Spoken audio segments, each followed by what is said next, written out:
Dear oh dear oh dear, how has Sebastian Vettel ended up in a position where he is 31 points behind? We'll go with that.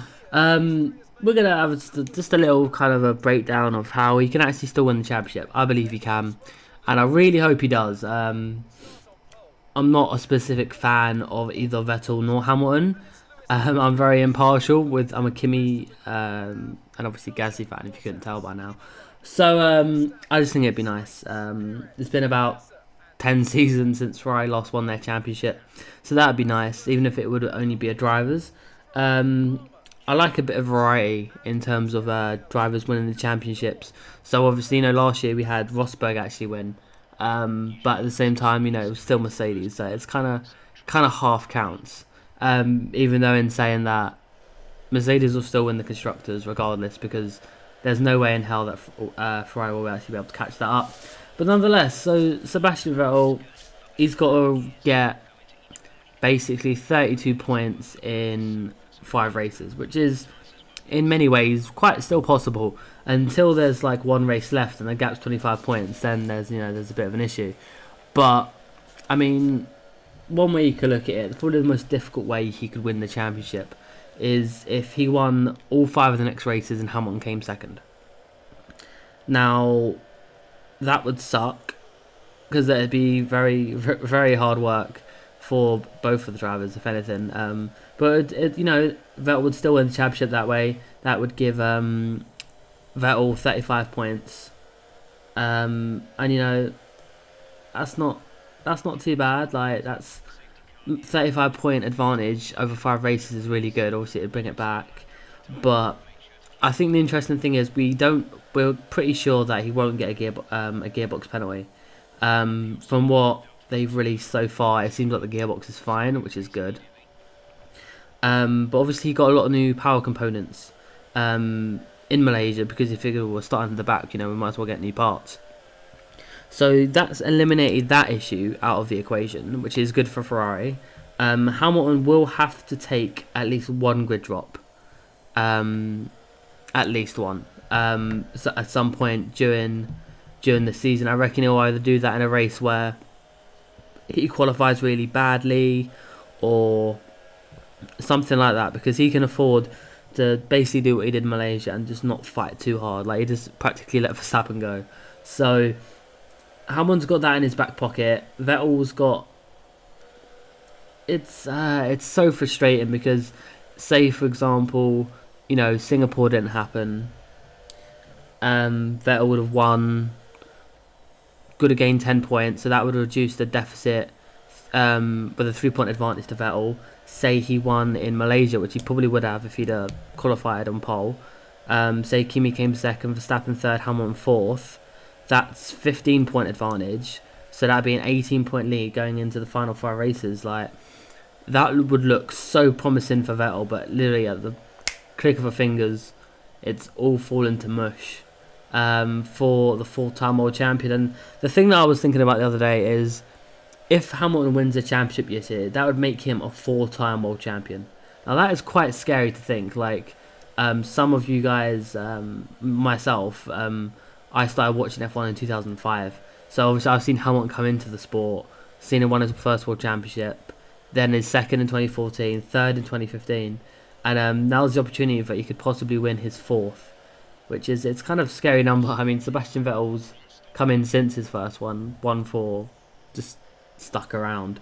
But yeah, it's quite scary to think, but obviously there are plenty of other ways. I reckon Hamilton's on a 20 consecutive point scoring run at the moment. That's got to end at some point. There's 5 races obviously left in the season. He could even tally that up to 25. I mean, the Mercedes does look reliable, apart from Bottas's car. I think it was in Spain was the only time they had an issue with their car. But then obviously you got Ferrari, who've had so much reliability issues. Well, twice in one weekend, just kind of confirms it really, especially in a crucial part of the championship. Yeah, a simple DNF from Hamilton could swing everything completely in the other direction, bearing in mind if Vettel wins. I reckon if Hamilton did DNF, Vettel would have to win that just to make things a bit more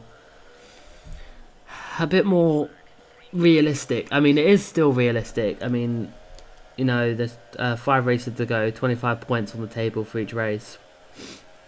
So that's what, 125 points in total you can gain.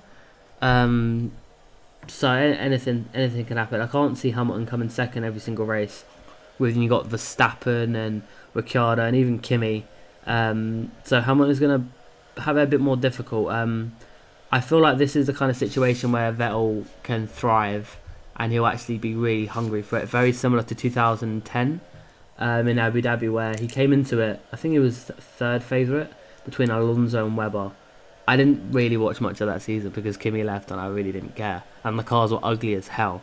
But if my what I heard somewhere, read somewhere, is true, then you know it gives him a great opportunity to actually try and actually get through this.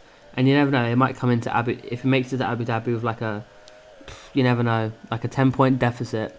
That's only first and fourth, because I'm pretty sure by that point, I would hope that would have more wins by that point if he's going to bring back the championship, so the countback would work in his favour.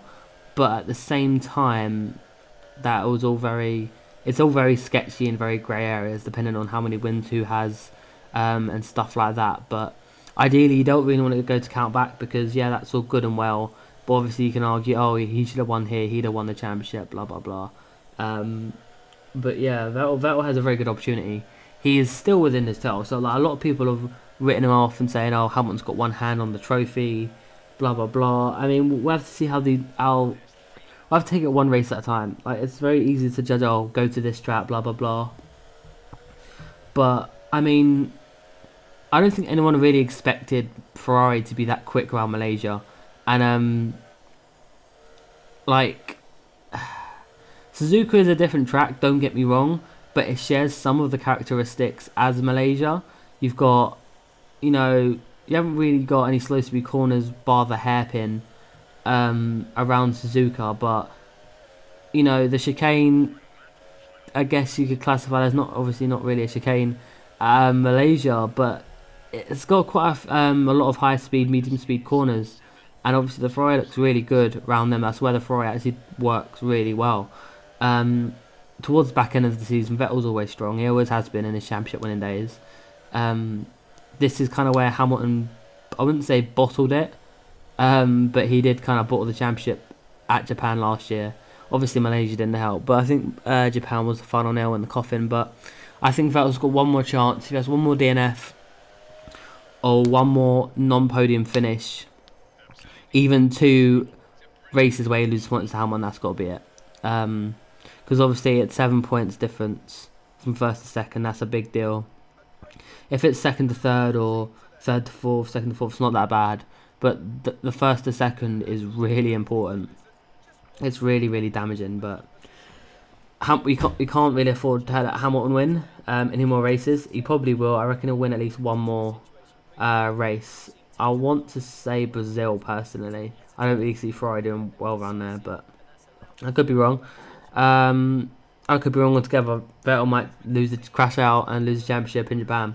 You never know. We'll have to wait and see. It's only coming this Sunday, so it's going to be an interesting race. I've just rambled on for about 9 minutes, give or take, the intro. But yeah, I want to put a video out today, continue the daily uploads.